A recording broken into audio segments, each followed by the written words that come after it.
Hey guys, okay, so it's the end of the day and I haven't looked at numbers yet, so I'll do that part a little bit later.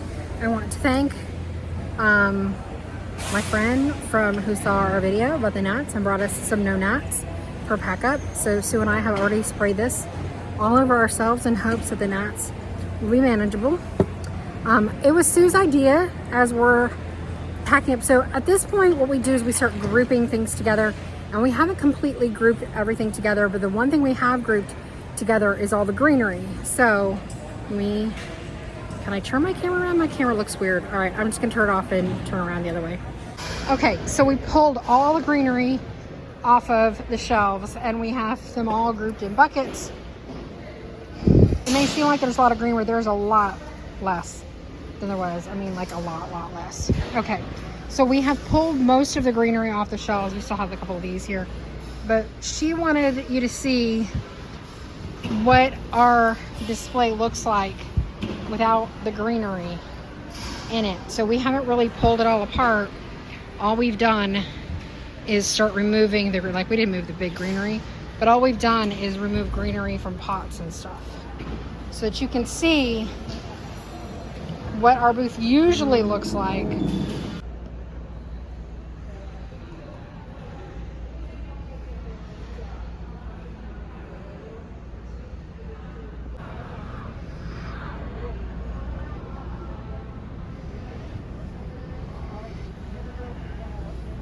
And what it looks like without the greenery, and think about the difference of what you typically see here. And imagine what your booth could look like by following some of these steps of advice.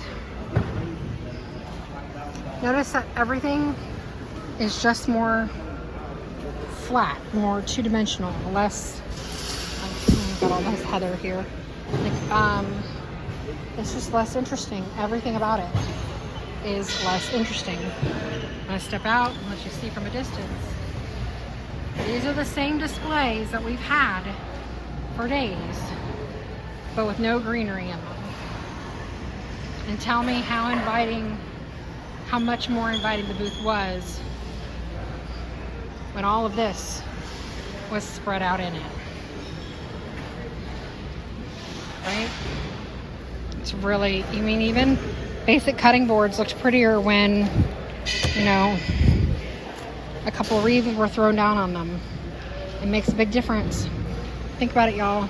You're missing big money, not just on selling the greenery, but on selling the other things, because your booth could be more inviting. And of course, I have the announcement for the drawing that we're giving away the little USB radio, the vintage style radio. And so I'm going to my list. I had 77 people enter, I believe. Here, you just see me doing it. I guess it was, yep. And so Lisa Horner, you are the winner. I will post it in the description below and try to tag you on your original comment. So I'm sitting out in the car waiting to be able to go pull the trailer into the building. We're kind of blocked right now. So I thought now was a reasonable time to go through numbers before Sue and I get to loading and driving back home. It looks like we did probably about $800 today, which is not a great day.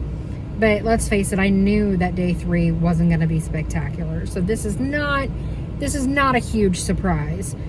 So all in all, we did just shy of the 10,000 that I wanted. I'm very pleased with that number. I think for a fall market, when we're not looking at, it's really early in the season, even for fall. So I'm super pleased. We sold almost no furniture, so that was really all in the small home decor area. And I still have the furniture that I bought to finish the Airbnb, so I'm ahead in that area. So that's great. Would I do this market again? 100%. If you are in the market for the Perry, Georgia, this might be a market you want to apply for. I did hear they have a long wait list. We managed to get in because we've been on the vintage market circuit and we have very good reputation. Plus, we do a lot of social media, so that helps bring in traffic. If you're considering applying to some of these events, if you've got a good social game, make sure that you put that on your applications on ways that you can help drive traffic to the events. You know, they make their money off of ticket sales, right?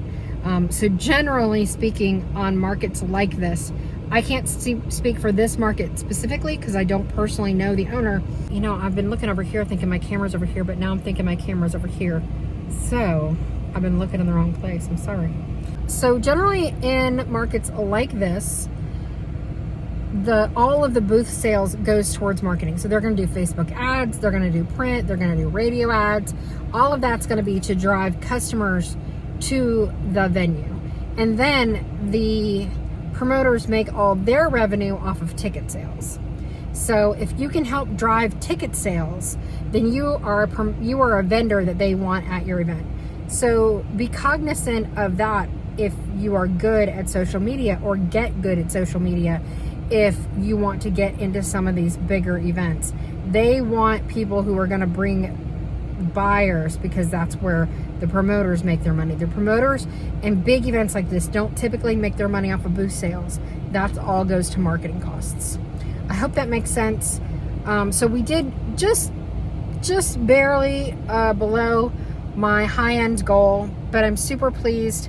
It was a great number. I cannot complain about $10,000 over 3 days in sales, especially when there's almost no furniture sales. That's all smalls. The bulk of which, you know, are things that were under $20, under $10, really most things. So super pleased. I'm gonna go see if they've moved away from the spot so I can get in and we can start loading this trailer. Packing up, for sure, it was very obvious. We had a lot less stuff to take home, and I'm grateful for that. For sure, I'm grateful for that. The next big thing is we're getting another booth at Great American Antique Mall the beginning of September for fall and Christmas, mostly Christmas. But anyway, so I will make sure I do some good videos on merchandising for an antique booth store for the holidays. So that'll be our next big event. Oh, and the first weekend of September, we're coming up to the Yellow Daisy Festival in Stone Mountain, Georgia. That is that is every year voted one of the top 50 craft shows of the country. I've been wanting to go to the Yellow Daisy Festival for like 20 years now. Not as a vendor, just to go. It's beyond my wildest dreams to be one as a vendor. I don't think that I would qualify, to be honest, and I think it's above my pay grade, but I can't wait to go shop. I don't know if it's changed over the last couple of years. I haven't seen anything about it since COVID, but I'm hopeful. I've got the whole weekend blocked off, so you can expect some fun videos coming from there. We'll talk about merchandising and what's for sale and lots of lives and stuff like that. So hopefully that'll be a lot of fun. In the meantime, I'll see you guys this upcoming week for you know, a couple DIY videos. Have some fun making some. All right, thanks guys, thanks for joining me. Bye.